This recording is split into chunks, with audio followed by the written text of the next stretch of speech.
ସବୁ ବୁଲା ହେବ। କଥାରେ ଅଛି ଚାଷ ଅଛି ଯାହାର କି ଆନନ୍ଦ ତାହାର, ଚାଷୀ ବାହି ଯୋଗାଉଛି ଦୁନିଆକୁ ଆହାର।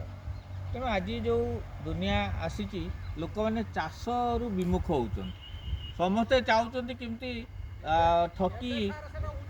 ଠକିକି ସେମାନେ ଚଳିବେ, ତାସ ଖେଳିବେ, ଆଉ କେଉଁ ରାଜନୀତି କରିବେ, ଆଉ କେଉଁଠୁ କ'ଣ ମାଗଣା ମିଳିଯିବ ସେଇଥିରେ ଚଳିବେ।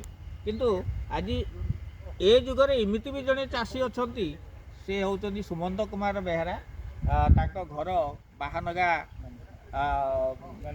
ଗନ୍ଧିଣା ଗ୍ରାମ।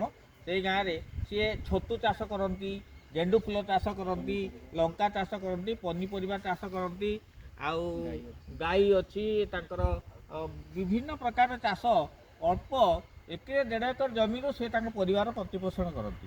ଆଜି ତାଙ୍କରି ଷ୍ଟୋରି, ତାଙ୍କରି ସଫଳତାର କାହାଣୀ ଶୁଣିବା ତାଙ୍କରି ମୁହଁରୁ। ସୁମନ୍ତ, ପରିଚୟ ଟିକେ ଦେବେ। ମୋ ନାଁ ସୁମନ୍ତ କୁମାର ବେହେରା, ଗ୍ରାମ ଗନ୍ଧିଣା। ମୁଁ ଦୀର୍ଘ 22-23 ବର୍ଷ ହେଲା ଏଇ ଚାଷରେ ଜଡ଼ିତ ଅଛି। କ'ଣ ସବୁ ଚାଷ କରନ୍ତି? ପ୍ରଥମେ ପନିପରିବା ଚାଷ କରୁଥିଲି। ପନିପରିବା ପରେ ଫୁଲ ଚାଷ ହିଁ 15 ବର୍ଷ ହେଲା ଫୁଲ ଚାଷ ହିଁ କରୁଛି। ଫୁଲ, ଛତୁଟା ଏଇ 7-8 ବର୍ଷ ହେଲା। ଆଉ ଗାଈ 3-4 ବର୍ଷ ଭିତରେ।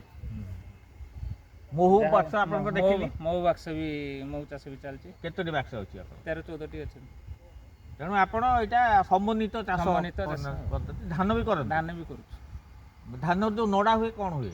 ନଡ଼ା ରଖିଦେଉ ଛତୁ ଚାଷ ପାଇଁ। ଗାଈ ବି କିଛି ଖାଉଥିବେ? ଗାଈ କିଛି ଖାଉଛନ୍ତି, ଛତୁ ଚାଷ ପାଇଁ ବି ରହୁଛି।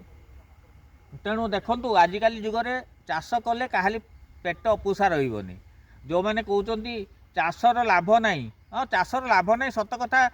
ଔଷଧ, ବିଷ, ସାର ଏସବୁ ଖର୍ଚ୍ଚ ଅଛି, କିନ୍ତୁ ତଥାପି ପରିଶ୍ରମ କଲେ ତାର ଫଳ ମିଳିବ। ଆଉ ନିଶ୍ଚିତ ଭାବରେ ଚାଷ କରି ବି ଆଜିର ଲୋକ ପରିବାର ପ୍ରତିପୋଷଣ କରୁଛନ୍ତି, ଲାଭବାନ ହେଉଛନ୍ତି। ଆଉ ଚାଷ ବି ଗୋଟେ ଲାଭଜନକ ବ୍ୟବସାୟ। ତେଣୁ ଚାଷ ପ୍ରତି ବିମୁଖ ଯେଉଁମାନେ ହେଉଛନ୍ତି ସେମାନଙ୍କ ପାଇଁ ସୁମନ୍ତ ବାବୁ ଗୋଟେ ଜଣେ ଜ୍ୱଳନ୍ତ ଉଦାହରଣ।